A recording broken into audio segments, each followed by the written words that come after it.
Hello, Leo. Great to have you here. My name is Shona. Today's reading is a general love forecast for November 2025. As always, take the messages that resonate and release anything that doesn't. Don't forget to like, and subscribe to stay connected with upcoming readings. Let's see what's headed your way, Leo, of this month. So, as your general advice for both, your love spread and also the other spread that deals with other areas of your life, I feel like whatever advice you've been giving another person, and I feel like it's a constant, like over and over and over and over again, you're giving advice to another person, and they might not have listened to what you had to say. They might not have heeded your advice, but they might not feel like you're justified or you're the expert, so that they don't need to take your advice. This is the week where you're going to get some type of a coming back. The person might be coming back and tell you just verbally or even non-verbally that, you know what, you were right. I was wrong. I should have listened to your advice. They might say that outright, or if they're a little bit more proud or a little bit more defensive, they might say like, you were right, without further comments as to what exactly happened that made you believe that I was right. So I feel like you're going to get some confirmation in that arena. I see it in your love relationships. I also see that energy playing out in friendships, family relationships as well. And I see it playing out in your professional environment as well. And I feel like the best strategy for you is to kind of just, stand there and look, okay, for this week.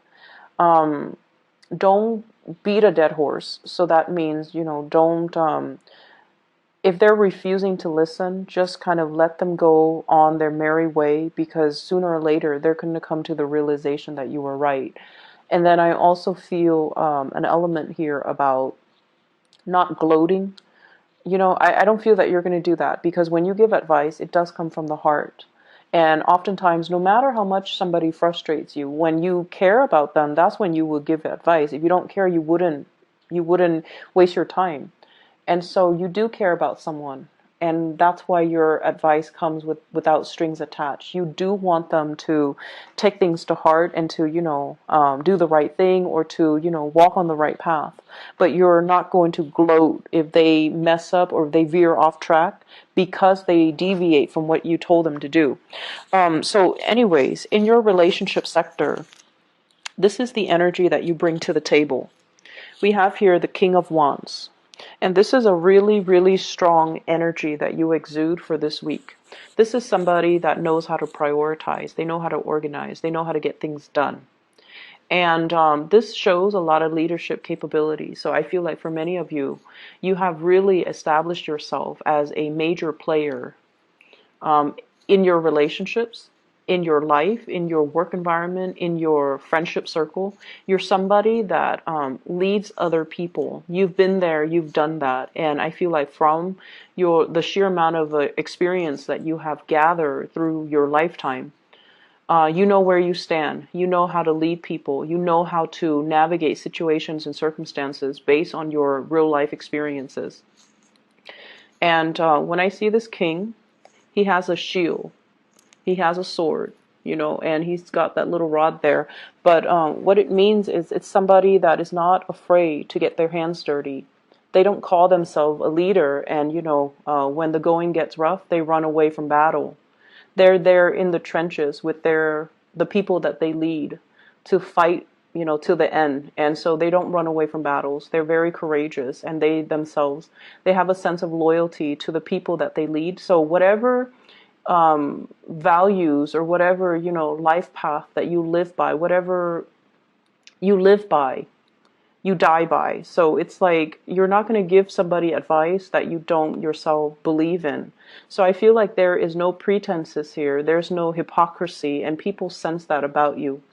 And I feel like because of that, you're in a really good position to kind of like to be a very good relationship partner, because other people believe that no matter what, whatever you say is what you stand by. So there's no mixed messages. There's no like I like you, but I don't like you today. Like, there are no mixed signals. There are no mixed messages that you're sending. You're very clear about your expectations in relationships, and you're very clear about what you are demanding or asking of another person. I usually think of this as somebody who has children, somebody who's like, who might be in a relationship with children, but I also feel with this card, it's someone who's single, okay? So you might be a single parent, a single mother, a single father with children. You might have, exes that you've had children with. You might have been married to them at one point or just, in a relationship with them. But this is somebody that has children, and if not, then this is somebody that's single.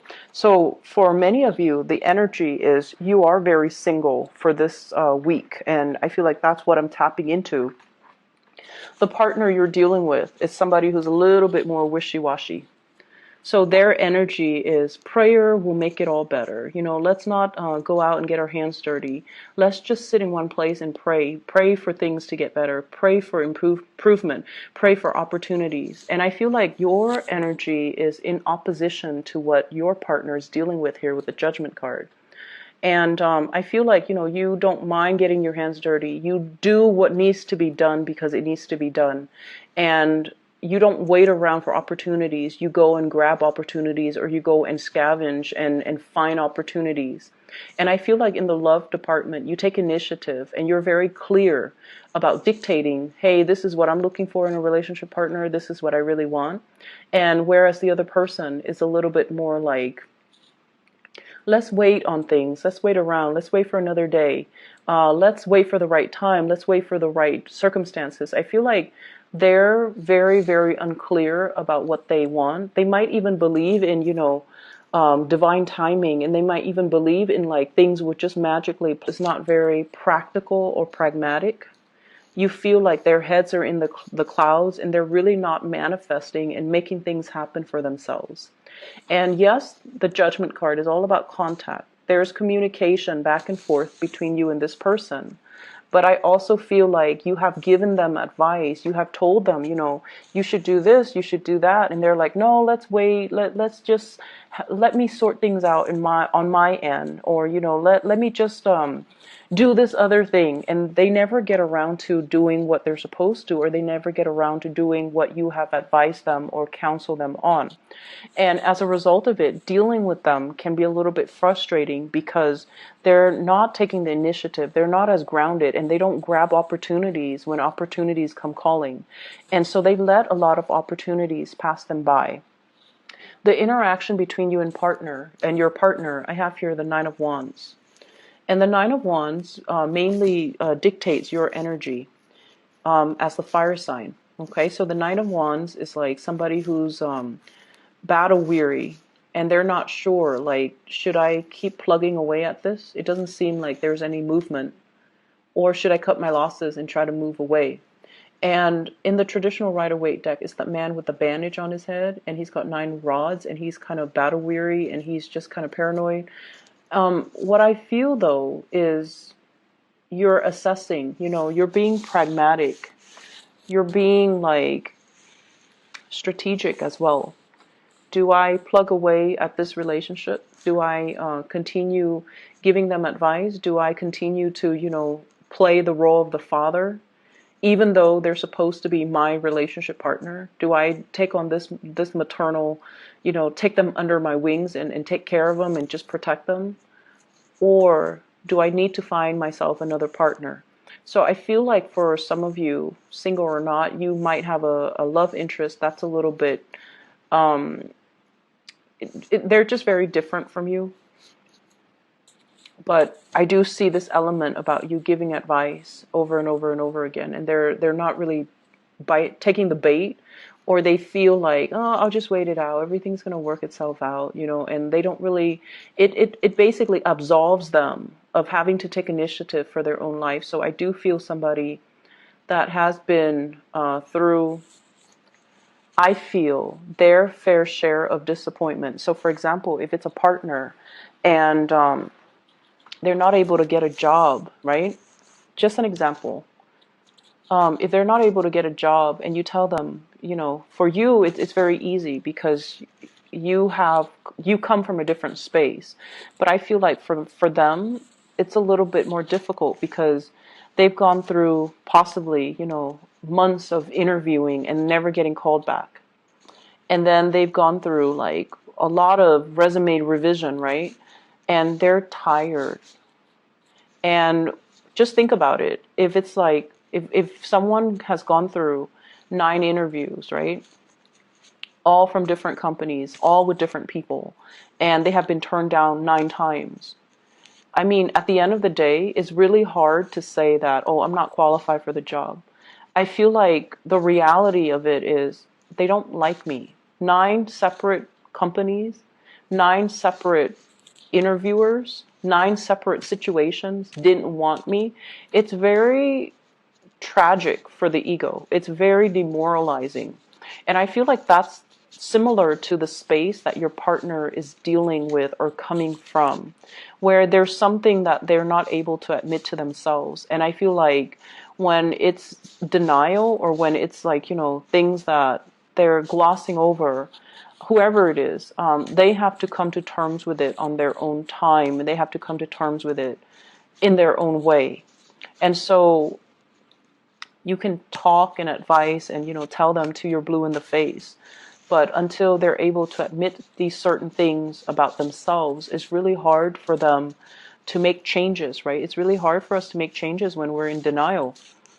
And so I feel like, for some of you, this might play out in the realm of, my partner is not able to get a job. And I told my partner, do this, do that, but they're not listening, and you're getting frustrated. And I just want you to understand what your partner is dealing with potentially. And then for others, it's sort of like you might have a partner that's very naive, and their head is just in the clouds. They're distracted. They might seem like they're always, they're always late. They don't seem like, they might be always late. They might be very, very just,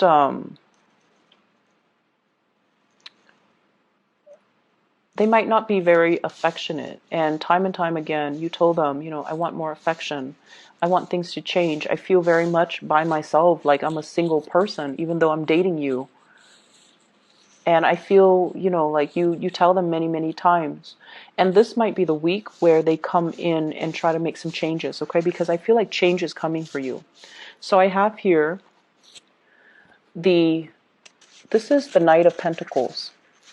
This is somebody coming in, making an offer, making amends, trying their best to appease you, trying to bring something substantial to the table. So if it's a partner who has been out on their luck when it comes to work, they're going to hear good news. And I feel like that's going to help them, because they're going to either take your advice or do something to initiate things from their end. Either way, taking your advice so that they can get things started in their own life, okay? And then if it's a partner that has been estranged, either they're traveling, they're not around, and you feel like, I'm with them, but I'm so single. I'm with them, but I feel like I'm just single because they're not giving me the affection, the attention. They're not physically here. They're coming back into the picture with good news. They've done a lot of work on themselves, and I feel like sometimes it takes that distance away from the people and the things that we love and the things and the people that we're familiar with, for us to make some changes, for us to really see ourselves from a different context, in order to know what we need to figure out, in order to know what we need to work on, in order to know what we need to change about ourselves. So I feel like there's a realization coming through. For others of you, if you've been hoping and praying for a relationship, we have the Death card here, which is a change. So this is a change around. If you're single, you're going to be in a relationship. If you're in a relationship, you might be single. So there's a change around. It doesn't denote, any specific direction, but I feel for majority of you, there's a couple relationship coming through. It's on the offer for you. And I do feel like many of you, person, okay? If you're dealing with a Scorpio with this Death card, there's some good news coming around for the two of you, for both of you. If you're dealing with an earth sign, Taurus, Virgo, Capricorn, there's an offer coming through, and I feel like it's going to be very good, very stable. It's slow. You might have been waiting for it. They might have been waiting on you, but I feel like there's a coming together. In other areas of your life, there will be a lot of get-togethers, okay?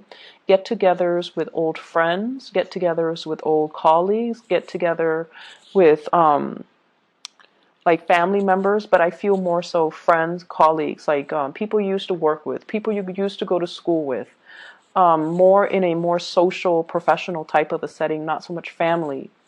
I also feel like travel and movement, coming to see people traveling and moving to come see you.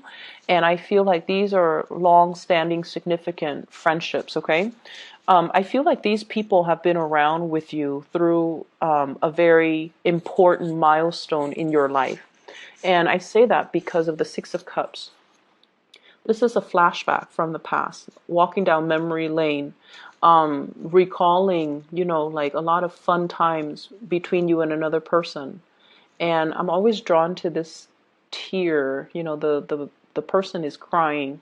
So it's like really good times to be had, reunions with other people, and it's linked up with the Three of Cups, which is social engagement, social outings, being the life of the party, and hearing really, really good news about the people that you've used to, hang around with, or hearing through the grapevines like, oh, so and so is doing this, so and so is married, so and so has a baby, things like that. And I feel like it's a really, really nice like walk down memory lane. And I do see social engagement happening for you guys, where you're going to run into people from your past. All are good people. I don't see like, the past coming back to haunt you. And I feel overall you have so much career and achievements and, just positivity in your financial and professional sector, that sometimes when we don't want to go to high school reunions, or we don't really want to meet up with old friends if we feel like we haven't made it, right? So some of us, and I feel for you guys especially, the fixed signs, you, Scorpio, Taurus, and Aquarius, you want your career to speak for you. You want to be like, hey, the envy of the party. And I feel like if you haven't made it professionally, you're very weary about these reunions. But I feel like right now you're in a good space. You're where you need to be professionally. A lot of doors are opening for you. So you're at a point where you're like, okay, I'll be there. I'll be at this reunion. I want to talk about what I'm doing. I want to talk about these projects I'm handling. I want to talk about all my responsibilities that people entrust me with. Not in the spirit of bragging, but in the spirit of, I'm really proud of the person that I am today. I'm really proud that despite everything that I've been through, that, I made it. And I'm entrusted with a lot of responsibilities. I'm seen as someone who's competent, and I've created a name for myself. So I feel like you're going to be the life of the party, and you're going to be, you're going to have a lot to offer. You're going to have a lot to say, and you're going to have a lot of people admire